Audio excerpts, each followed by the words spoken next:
Bueno, vamos a hablar ahora con Rodrigo Parra. Él es ingeniero, pero yo lo recomiendo mucho en Twitter. Y ustedes, si desean conocer data actualizada a propósito de lo que viene sucediendo con la pandemia en nuestro país, cómo traducir los números, les recomiendo mucho que lo sigan, porque él trata de poner en sencillo a veces datos fragmentados de diversas instancias públicas. Y hay uno de ellos que hoy día nos llama poderosamente la atención.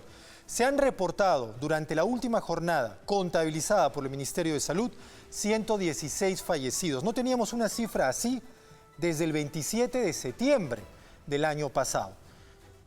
Y estamos aparentemente, y eso lo vamos a conversar con Rodrigo, entrando a una situación peor que la peor que vivimos el año pasado. Rodrigo, ¿cómo estás? Buenas noches, gracias por acompañarnos.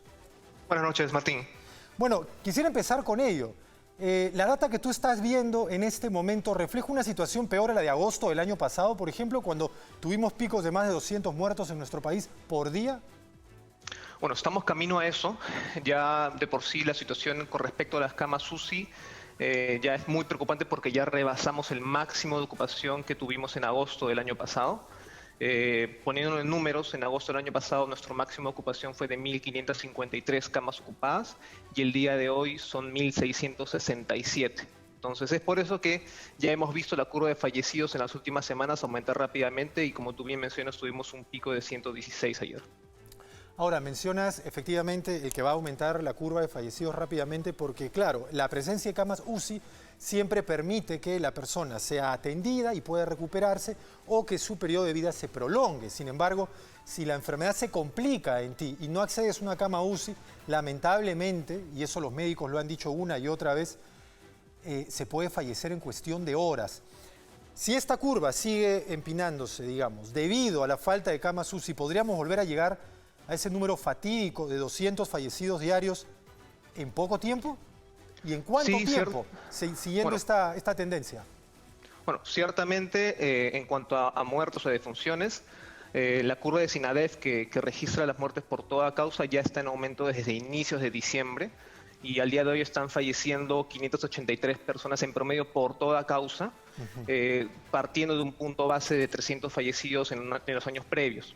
Ahora, con respecto al ritmo de crecimiento de tanto de las curvas de camas UCI o de fallecidos, en cuanto a fallecidos reportados por el MINSA, están falleciendo en promedio 80 personas por día. La semana pasada eran 60, hace 3 semanas eran 50.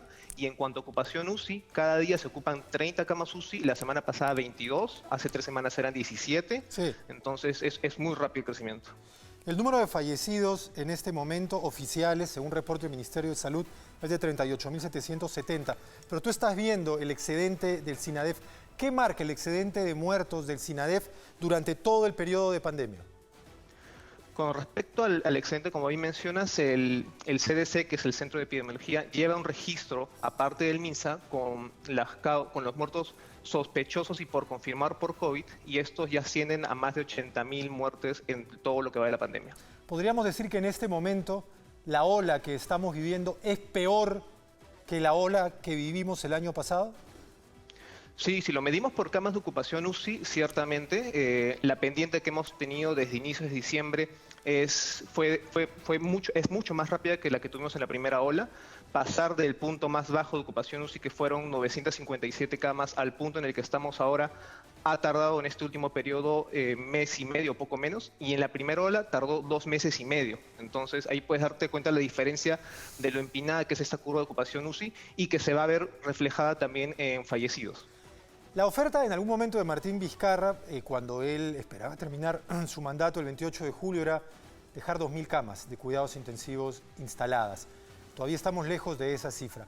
¿A qué velocidad deberían aumentar las camas diariamente para frenar este número creciente y desbocado de muertos diarios? Bueno, estamos hablando de que cada semana el incremento de ocupación es de 10 en 10. La semana pasada, como te decía, se ocupaban 20 camas por día. Al día de hoy, esta semana son 30. Y seguramente la siguiente semana van a ser 40, ¿no? Actualmente tenemos una oferta de 1.800 camas. Lo máximo que llegamos a tener fue 1.810. Deberíamos estar pasando o llegando a las 2.500 en un mes seguramente, y es la oferta que deberíamos tener, ¿no? Lo que noto en tu reporte de hoy es que no consignas la positividad de las pruebas realizadas. ¿Esta no fue revelada? Bueno, lamentablemente ayer, hasta la hora que publiqué el hilo en Twitter, no había la actualización del CDC, que es quien brinda la información ya segmentada por tipo de pruebas. Lamentablemente MINSA solamente lanza una infografía con los datos generales más resaltantes, pero el CDC sí lo da detalle. Y ya este reporte del CDC lo actualizaron en la madrugada, ya lo actualicé yo también en mi Twitter, y es de 18%, ¿no? Solo para que tener un contexto, nuestro punto más bajo en noviembre fue de 4%, en un mes y medio es un crecimiento muy rápido.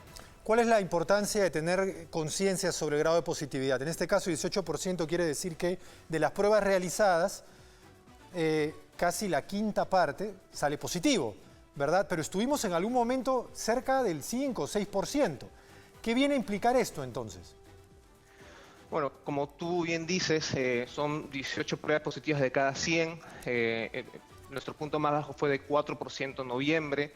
Estamos hablando solamente de pruebas PCR, no estamos considerando pruebas serológicas y las pruebas de antígeno recién se han incorporado.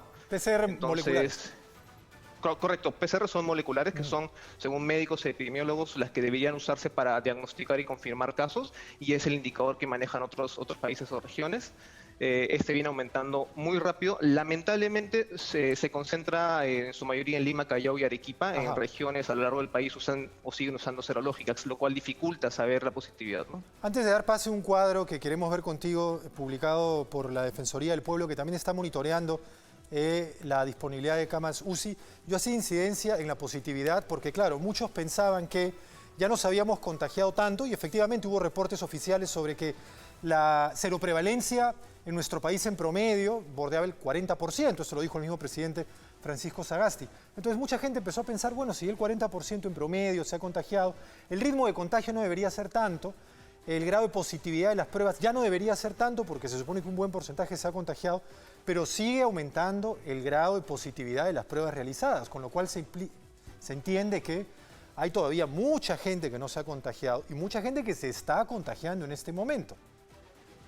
Sí, es verdad. Hablar de una seroprevalencia de 40%, y esto basándonos en otros países, es definitivamente alto, pero más importante es aún reconocer que hay un 60% de la población que está aún expuesto.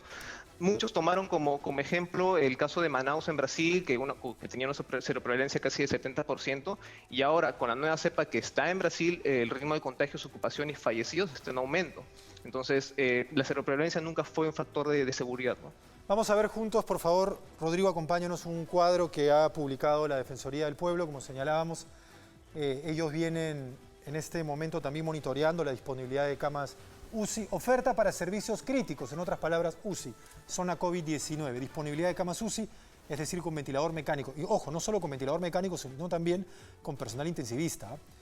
Distritos, aquí vemos, 74 en uso, 874. Carmen de la Legua, prácticamente, ahí tenemos el cuadro latina arriba a la derecha que nos está tapando un poco, pero lo que estamos notando acá es que ya no queda nada disponible.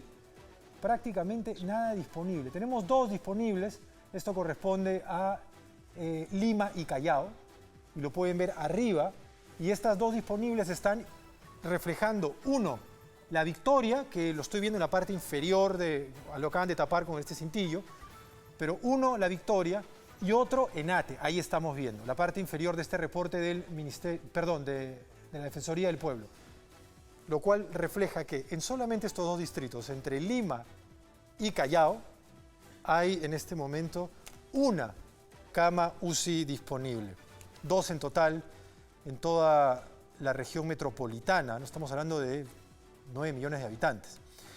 Y yo quisiera terminar contigo preguntándote, luego de analizar toda esta data, ¿qué conclusión sacas tú? Y con ello, ¿qué le recomendarías a la gente que nos está viendo en este momento? Tú que estás viendo la evolución de los números diariamente. Bueno, aprovecho para comentar de que yo también hago seguimiento a lo que sucede en otros países de la región, sí, y el comportamiento no es distinto al que hemos experimentado en los últimos meses. Lamentablemente tuvimos un periodo en octubre y noviembre en el cual la situación fue estable, Y esto se ha desbordado en los últimos meses, producto de muchos motivos, ¿no? Las reuniones, las fiestas, es un descuido generalizado de todos nosotros, ¿no? Aún estamos a tiempo, la curva de fallecidos no ha terminado de despegar, ya de por sí la pendiente es preocupante, pero de hecho sí vemos que el MINSA está aumentando la oferta de camas, pero no lleguemos al punto de saturarlas al que estamos ya ahora en Lima y generalizarlo en todo el país, ¿no? Entonces es un llamado a tomar conciencia básicamente de todos. Por supuesto, y ahora que me mencionas que estás viendo la data de otros países, podría entenderse también que muchos están pasando por lo que nosotros pasamos y quizás por las mismas causas, es decir, las reuniones navideñas, la época de compras, el que las familias empiezan a visitar, se bajaron la guardia y estamos viendo, y por favor corrígeme si me equivoco, también un incremento en contagios. ¿En dónde? ¿En Colombia, en Chile, en Ecuador? Países que estás monitoreando también. Sí, sobre todo tomemos el Chile, ¿no? Que por tanto tiempo tuvo un escenario controlado de varios meses, te hablo de 4 o 5 meses con una positividad de 4 o 5%, de la cual nosotros gozamos un mes y medio, en el cual fue controlado hasta inicios de diciembre o poco antes de este mes por las fiestas y las reuniones, ¿no? Nuevamente se está disparando y la gente se ha confiado ya con el ingreso de las vacunas pensando que esta es la solución, ¿no? Pero más rápido se contagian que lo que se logra vacunar a la población en este escenario. Sí, y aquí la vacuna no será masiva hasta muy probablemente final de año. Muchas gracias, Rodrigo, por esta información. Era Rodrigo Parra Wong, ingeniero electrónico, pero además se ha dedicado durante los últimos meses a hacer seguimiento de las cifras de la pandemia para traducirlas. Les recomiendo que lo sigan en Twitter.